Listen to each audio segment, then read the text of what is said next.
Monie Mantra, Mary Collins, and two others immediately joined. Okay, I just want to welcome you. You're the first ones to join in. Super excited. Today is Tuesday, and I'm really thrilled to be here. I'm always super happy to be joining my Instagram community, our Instagram community, because it's all, oh, hi, Jen Pastoff, how are you? I love that. Been to Agne, there you are. I like to come on here because it makes me feel like I'm in community, makes me feel like I'm talking to people who want to rise above the noise, who want to move humanity forward, who want to be on the right side of history. It just makes me feel good to see all of you people come on here and take time out of your busy days to spend some time with me. So let me begin by just saying thank you for that. Thank you for your support of the Sunday paper, mosh, the Women's Alzheimer's Movement, all the things that I do. It means so much to me. So I just want to welcome all of you. Hi, Kristin Meekov from Michigan. Hi, Weber Jodine. Hi, Debbie. Hi, Phil Cook, 28. Hi, Matt Braverman. How are you, Maggie girl? I love all these names. Hi, Ro, sending you love. I know a lot of you also joined in and said prayers when I posted that picture last night for Sydney and her family. Hi, Deborah Roberts. I love that. Anyway, I want to thank you all who joined in that big prayer circle. Keep them going. So I want to thank you for that. It means a lot to that family that's struggling, and I think anybody who's had a baby and when it's a fragile situation, they want all the prayers they can get. So thank you for doing that, joining us in that prayer circle. I just wanted to tell you I'm so excited that we're going to be talking to this woman today. She's known as the Korean vegan. This is her new cookbook. Her real name is Joanne Molinaro, but this is her new cookbook. And I just love her. I just love her. And this is something because, as many of you know, I don't cook at all, and I'm not vegan. But I just love her, so I'm really excited to be talking to her because I think she's doing something really unique and that stopped me when I first found her. And yeah, Jen says, Joanne. Yep, yay, Joanne. Yeah, yay, Joanne. I don't know Joanne, but I feel like I do know Joanne. So I love that. That's one of the benefits, the good benefits of social media. I know we're always talking about all the negative things that exist in social media, but that's one of the really good things. You can discover people who are putting real light out into the world and who are using their platforms to inform, to inspire, to connect. And so I'm super excited about that, but I'm equally excited. Oh, there is the Korean vegan. There she is. I was just talking about her. I wanted to kind of, a little bit, and she's right on time. Lord have mercy. She's like only 2 minutes she gave me. But I'm, hi! Hi! I'm so excited. This is so exciting. I'm so excited to talk with you. Oh my God, ditto? Like way ditto. I was just saying, I was going to talk on about you, but then there you were. So I said, I'll just bring her in because, first of all, congratulations. This is beautiful. Thank you. It's so beautiful. I was just telling people about it. It's going to be an instant bestseller for sure. Oh, you're so sweet. I was looking through the recipes and I was like, I actually could try that. I actually could eat that. So that getting somebody like me who does not think vegan, I haven't tried it, but I thought, I was like, this looks really beautiful. The pictures, the recipes are laid out, but this is not your average cookbook. This is like part memoir, part history lesson, part, stop and think about your life book and a cookbook all in one. How do you describe it, Joanne?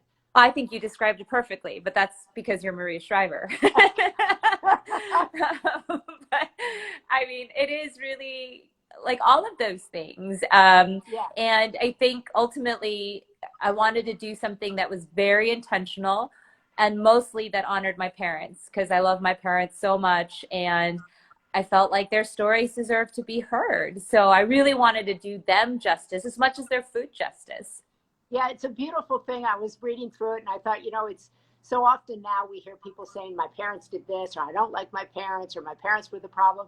And your introduction and all the way through, like, I hope my grandparents are proud of me. I love my parents so much. I want to elevate their stories. I want to tell you about them. It's such a refreshing thing that you actually stop and notice that, that it's like, wow, this is a well-adjusted, happy person who loves her parents. I know. I'm so cliche. No, You know. but the other thing is, I want to say, I don't know. I was thinking to myself last night, thinking about this. Where did I find you? How did I find you? How did I become connected to you? And I remember scrolling through Instagram and I saw the post where you said, they say true love lasts forever, and you threw down a knife. And you're like, wrong. And I'm like, this girl's my jam. Okay, who is she? I'm like, what is this? I thought this was a chef. Okay. And I think it's been so, the word is so kind of initially surprising and then so inspiring to hear you talk about, mental health issues, deeply personal issues, along with your cooking video. How did you get that idea to do that? Well, I think that a couple of things. I have been very fortunate to have a community on Instagram and elsewhere where women feel very open to share their sorrow and their struggle with me. And, and I know you've experienced this because I see it on your Instagram, is there's like this echoing effect when I hear other women tell me, hey, something you said or you shared really resonated with me, and I want to share a little bit more with you about my struggle with eating or with my ex-husband or an abusive relationship. And when that happens, then that in turn inspires me, right, to be even more intentional with my content. What can I do to show other people, and especially other women, that there is an answer, there is a solution, and that solution can restore joy to you? Like, that is like the central message of the Korean vegan. It's like, oh my gosh, there is joy out there. And I feel like so many times, again, a lot, the women in my family, certainly, I think they think that, no, I'm not allowed to have joy. I'm not allowed to be happy. I have to be a mom. I have to be a wife. I have to be a good grandmother. And those things don't include joy. And that hurts me so much because I don't think that's true. That's such a generational thing too, but I think it's a really kind of present thing now. Everybody's working, trying to be earnest, trying to make a living, trying to be the best caregiver. And then of course everybody's like, nobody wants to be called a bad mom, a bad this, a bad that. So that kind of pressure. But tell me, did you think twice about any of the stories that you've told as you were cooking along? Yes, definitely. And Which one? For sure. This was the one that I think that you had shared, which is the one about self-harm. I mean, that one was that was hard for me to share. And I was very nervous about it because I am, still a practicing attorney. And at the time I was a partner at a large law firm, and I have clients, very, big companies are my clients. And I was very nervous that my clients would see that my fellow partners at my law firm would see that video and think, well, she's not capable of being a lawyer. She's not strong enough to be a good lawyer. And so I was very nervous about that. But at that time, it was also Mental Health Awareness Month. And I really wanted to contribute something that was honest and that challenged people to be honest with themselves as well about their mental health. What was because we're going into that again, what was the reaction you got by sharing your story about cutting? Because it was so kind of like, whoa. I think that, again, it encouraged other people who suffered from mental health issues, even if it wasn't self-harm, but something very similar to that, to feel like they didn't have to be ashamed about it, that they don't have to be ashamed of mental health struggles, that in fact being ashamed of it and trying to hide it or disguise it is probably going to make things way worse. And so if you read the comments and certainly all the DMs that I received, the overwhelming majority of them were other people who struggled with similar issues who were saying, I can relate, and here's my story. Here's a little snippet, a little sliver of kind of my life in that way. And again, talk about healing. I mean, that's how people heal. They share these moments with each other and prove to each other that they're not alone in their pain. Do you see yourself, I mean, you have so many, you're a lawyer, although I was watching you the other day saying you're leaving your law firm to devote yourself full time to this. So bravo. That's a jump. That's a leap of faith. It is. Which is great. So you're, and you're a mom, right? And no, I'm not a mom. I'm not a mom. Oh, you're not a mom. I mean, you're a daughter. You're a daughter and a wife, but you're a content creator and a storyteller and a healer. Is one of those more important to you as you see yourself, or is it all a mixing bowl? Well, I think this again is the cliche, very correct answer, which is I'm always going to be a daughter first. Like, I love my parents so much. Like, there's nothing, like, everything that I do, like, in some way is about honoring my family and going back to showing them how grateful I am for their sacrifice. Look, Maria, I was like a terrible kid, like so rebellious. I was so disobedient. Like, my parents were pulling out their freaking hair. Like, they were like constantly, what are we gonna do with this girl? She's like such a nightmare. Like, I made my parents cry all the time when I was little. I don't want to come across. What was that about? Like, just because I was very opinionated. Like, I didn't take no for an answer. I always felt like if I believed something was right and my parents were wrong, well, they would hear it from me. Like, I wasn't just gonna like swallow it and like be like, okay, fine, my mom and my dad said no. I'd be like, no, you're wrong, and this is why you're wrong. So I was very like vocal about my opinions, and I've been like that my whole life. But it took me a long time to like realize, look, my parents are human. My mom and my dad are rife with error. They make mistakes, but they love me and they have given up so much for me. And I, as their daughter, like, that means so much to me right now, especially because I know they're getting older and I don't have much time with them left. And I want to make the most of that.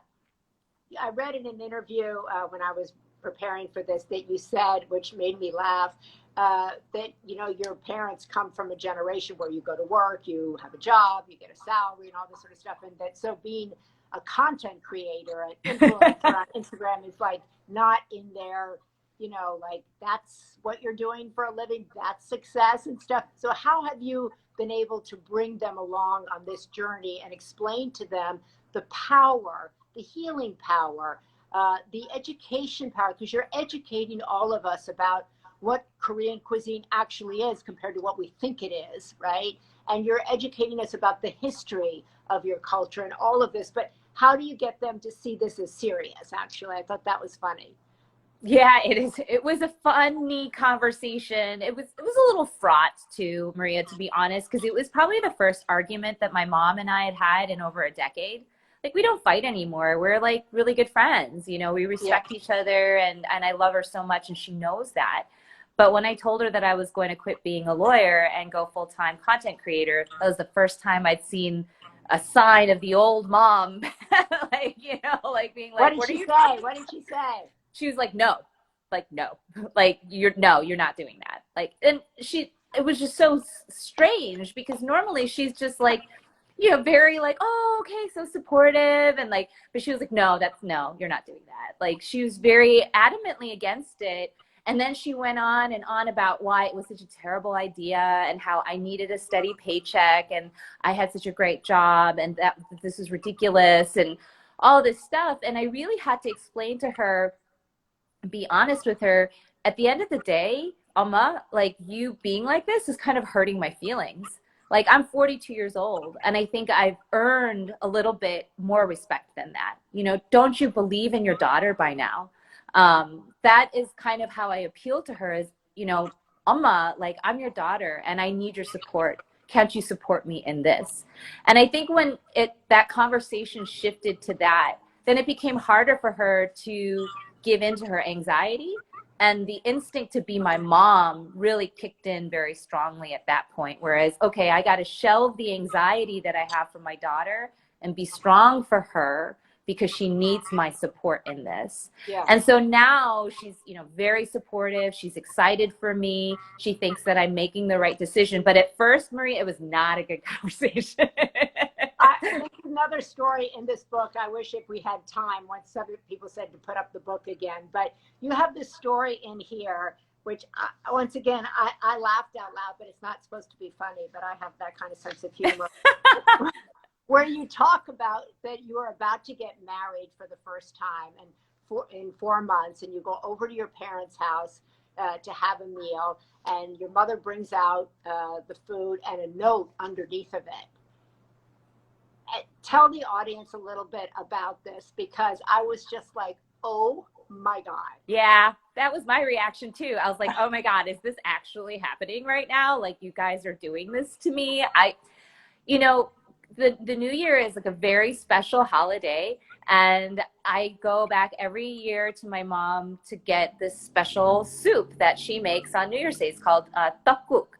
And so, like, when your mom is making you this soup on New Year's Day, it's supposed to be like with love and like intention. And I'm like, I'm so excited to eat this soup. And then she passes this card over, and I'm like, oh, I bet there's $100 bill in there, which is, you know, again, very traditional in Korean culture. You give money to your children on New Year's Day. So that's what I thought it was.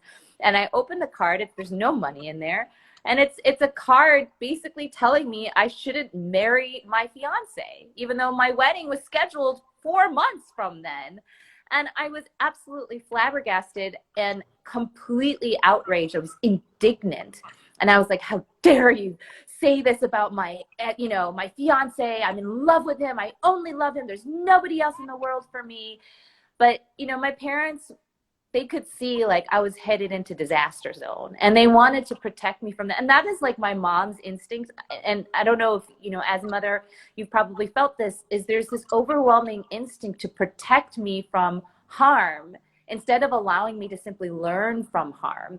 Yeah. And she wanted so bad to just, you know, I remember she was telling me, please date other men. There's so many other men out there. And I was like, wow, my mom's actually telling me to date more men. It's like such a weird conversation. That sounds very familiar, but I didn't get a note. I got a conversation, but I didn't get a note.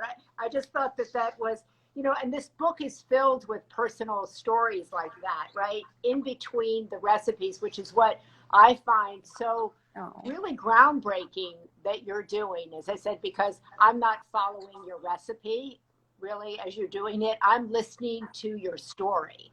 I'm listening and I'm finding connection with the way you're talking, whether it's about mental health, whether it's talking about your job, whether it's talking about women's rights, all of these subjects. Joanne goes through, and she does it in a very calm, creative, but firm way. How did you find your voice with that? Oh, that's a really good question, Maria. I mean, I think, you know, as I'm sure I know you've experienced, it's like that process is evolving like every day, right? You know, it's like who I was a year ago, who I was 4 years ago, the person I am changes. And as a result of that, the voice that kind of articulates my thinking and my positions, that also changes too. But I think ultimately, you know, I hate to say it, but me being a lawyer probably has a lot to do with the way that I communicate. And I try to be very clear. I try to be very succinct. And I also try to make sure that there is a very defined arc in the message that I'm giving, so that people feel like they walk away and they've heard an entire idea, not just pieces of it.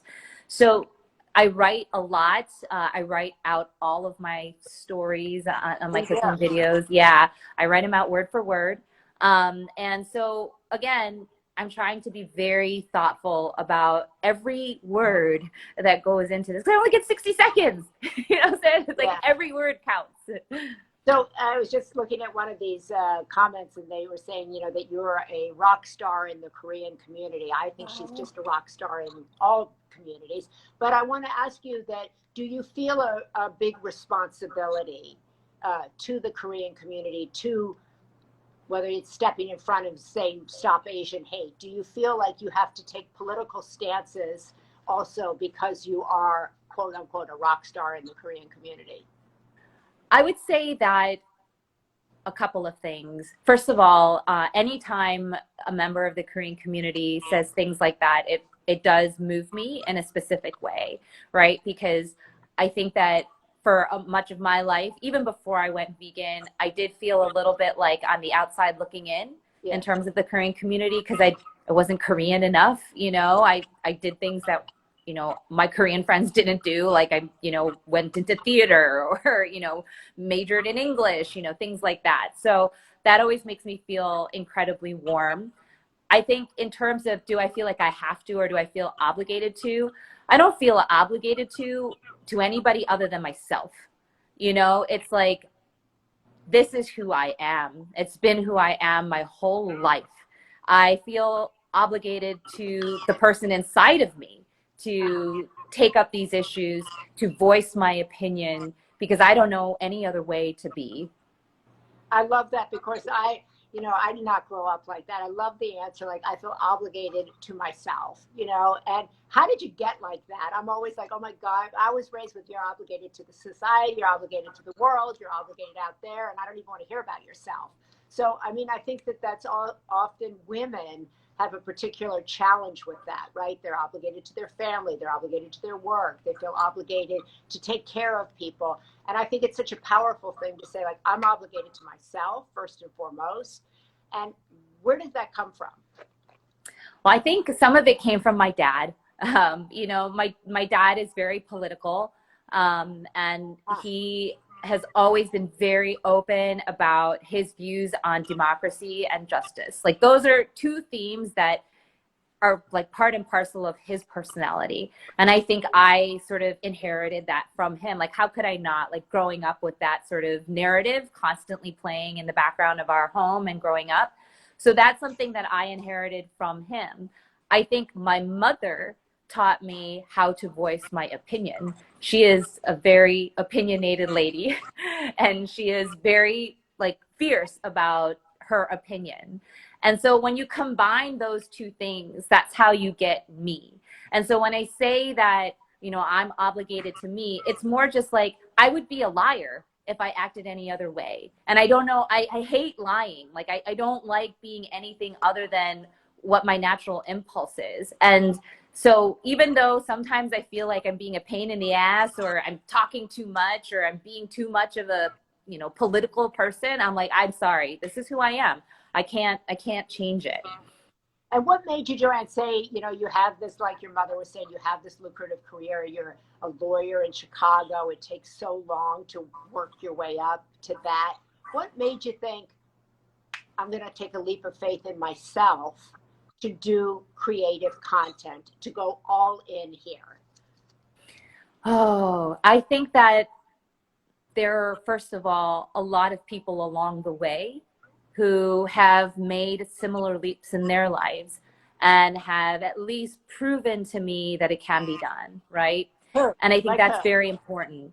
Like Rich Roll, you know, amazing podcaster. He was also a lawyer. He's also a vegan. He's also a runner. So there were a lot of parallels in my Got it. life to him. And so it made me feel bold enough to think that maybe I could do something a little different like he did. I also had a very good friend. You know, close girlfriends are invaluable. And I'm very blessed to have one. And she told me, look, Joanne, I'm sure you're a great lawyer, but I'm also certain that your law firm can find somebody to do exactly what you do at the law firm. But there's nobody who can do what you do as the Korean vegan. Doesn't that mean something to you? And of course it meant something to me. And it stuck in my head for like a year and a half. And after, you know, thinking about it a lot and actually getting a chance to meet Rich Roll, I ultimately decided that, you know what, like you said, I'm going to take a leap of faith on myself. I'm going to see if I can do this. And you know what? Even if I can't, even if everything else fails, I know me. And I know that I am that person that was tough enough to do all the things that brought me to this point. And so I'll be tough enough to get back up if I fail. I love that. That's so great. Several people have asked me here how you became a vegan. I read it in the book, and but go ahead and answer the question. Yeah, so a lot of things sort of went into that process, but there were like a few like really important like, you know, things that pushed me in that direction. And number one, of course, is my then boyfriend and now husband, who wanted to go plant-based, and I was like, okay, whatever. I don't want to go plant-based. You do it on your own. So I just didn't want to do it. But he was very persistent, and we were new in our relationship, and I felt like food is fellowship. You know, that's very important to me. Like feeding somebody is very important way of showing love. That is, again, very endemic of, you know, my culture. And I was like, well, if I can't feed him the food that I'm making him, which was, you know, still chicken and beef, then we're going to lose that. So I decided, okay, you know what? I'll try it. I'll try it for a couple of weeks. What's the worst that can happen? Like, I'm not going to die, you know? So I tried it for a couple of weeks. It was much easier than I expected. And then my father, he was diagnosed with prostate cancer, like literally within that 2-week time period. And I had just watched a movie, again, at my then boyfriend's behest, about the link between the consumption of red meat and the rise in prostate cancer in East Asian men, in particular Korean men. And so it just was so on point. Like, it was such a weird thing to happen, like at that point in my life. And I, you know, I don't necessarily believe in all things cosmic and karmic, but I do believe that there are things out there that are unknown and in the universe. And I was like, this could be the universe giving me a sign, and I'm going to listen.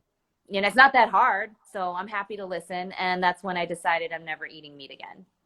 So several people just said, is that the same fiance, now husband, that the mom wrote about? No. No, that is not the same husband. No, that is my previous husband. My current husband is wonderful. And my mom like cried when he proposed. She was like happier that he proposed than I was, probably. And he came up with the name, the Korean vegan, right? He did. He did. And was he supportive, obviously, of your leap into this full time? He was. I think he was, you know, my husband is a concert pianist, and he's been an artist his entire career. So this is an area that he's very familiar with, and thus feels very confident in terms of advising me on. And he's been telling me I should go full-time with the Korean vegan for many years. And me, again, as the risk-averse lawyer, was like, I don't know. And it took prodding from a number of different people to finally make me feel like, all right, I can do this. But I will say, Maria, like having a partner like Anthony, who's not just this incredible cheerleader, but who's always reminding me, babe, like no matter what happens, we will land on our feet. I have more faith in us than anything else in the world. Having that voice in my ear every time I start to feel uncertain is invaluable. Like I can't put a number to how important that is to me. That actually kind of makes me cry. I'm very lucky. Yeah. No, to have somebody who says to you, no matter what, because we're all so afraid of failure. People don't want to do something because they think then people won't love them or won't care about them. So to have somebody that says, babe, no matter what, we're going to land on our feet, we're going to be okay, is, as you said, invaluable. And so is also the ability to listen, as you said, to friends. I love the piece of advice to leave people with, though, that what you can do uniquely is yours, right? That your girlfriend said, they can always get a lawyer, right, that does that, right? But nobody can do what you're doing. That is your superpower. Would you agree? Do you think that's your superpower? I think that I have been given a great opportunity. And I do think, yes, I have some skill as a storyteller. I'm pretty good around the kitchen. I like beautiful things. Other people like beautiful things. And I think, Maria, like one concept that I'm always talking about, I listened to this great podcast with David Epstein. He wrote this wonderful book. It's a New York Times bestseller called Range. And he talks about how, you know, people feel like they need to focus on one thing for their entire lives and just get good at that one thing. And that's the secret to success. And he says, actually, studies prove that the secret to success is failing at a bunch of things, and then creating this completely unique tapestry of experiences, skills, and knowledge that nobody else has, because you tried all these little different things, right? And that's really my life. Like, I feel like I have a finger in a lot of different things, and the way that I kind of corral them all together to create who I am is very much Joanne, and there's nobody else who can do it that particular way. And that's what you do. You have this incredible rich body of experience and knowledge and talent and voice, and that is what creates Maria Shriver, you know? So I think that is, you know, whether you call it a superpower or a talent or a skill, I think it's just life experience. I love that. That is so well said, because everybody listening can take away from that and think about their unique experiences in life, the ups, the downs, the failures, the successes, and all of that is unique to you. And that is what the gift you bring, right? Yes. Because the two, you have a completely different set of experiences than I do, and I have a different set. And then we're living a time now when we can be creative enough to take those things and think, okay, how can I use them? And I love that you're using those talents for good. You're using them to, I always say, to inspire and inform. You're combining that, which is always the lane that I like to work in, where you inform and inspire, and you try to move humanity forward. So through Joanne's work, we not only learn about how to be a vegan, we not only learn how to cook, we learn about her family, we learn about Korean culture. I mean, a lot of stuff, you know, how I would say so many of us, and I put myself in that, are ignorant about so many parts of different cultures, right? Yeah. Kind of play on the surface. Oh, I know this or I know that. But just in reading the book last night in bed, you know, I was like, there's so much in here that I didn't know about Korean culture. And obviously that I didn't know about Joanne and her family. But it's just been so great. I'm so glad to finally meet. I was born in Chicago. Oh, then come back. I lived there for the first 5 years of my life. Come back. Yeah, come back. It's too cold. Otherwise I would have moved there. But I love Chicago, and I really love you. And I'm so happy for you to take this leap of faith into yourself and to believe in yourself and to use all of the experiences you've had and then bring them to us through your Instagram, you know, content. It's really, I watch it all the time. And as I said, that's something because I can't cook at all. So, and well, I have to cook for you. You said you teach me one time online. I will come to you. I will teach you whatever you want to make, as long as it's vegan. Okay, well, that's good, because I'm always told you should go vegan. So I'm going to take you up when you come to Los Angeles. Yes. My kitchen, I'll eat, you'll teach. That is perfect. We just made a date on Instagram Live. Anyway, the book is beautiful. I wish you all the luck in the world with it. And we will put this up on the Sunday paper this Sunday in our section and promote it and do what we can to be a part of your great success. Thank you so much, Maria. Your support, it really means the world to me. Coming from a woman of your strength and character, I can't even. It's amazing. Thank you, Joanne. God bless you, and thank you so much for joining us. Thank you. Thank you. Mm-hmm.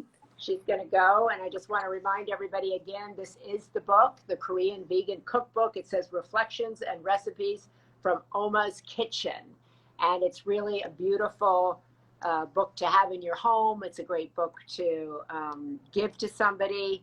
And obviously, as she was saying, there's a lot of research about a vegan lifestyle, a plant-based lifestyle, and its connection to cancer and other illnesses. So what we eat really does impact our bodies, really does impact our brains, does really impact our emotions, our focus, our mood, all of that. So I've tried vegan. I haven't been successful, but maybe this cookbook will help me get over the bridge. Anyway, thank you all so much for joining us here for Conversations Above the Noise. We'll put this up in the Sunday paper this Sunday. If you don't subscribe to that, I hope you will. It's a great free newsletter of news and views above the noise. And we have some of the greatest hearts and minds writing in there about how to navigate life as it is today in this moment in particular and move ourselves and each other forward. So thanks so much. Have a great rest of your day. Bye.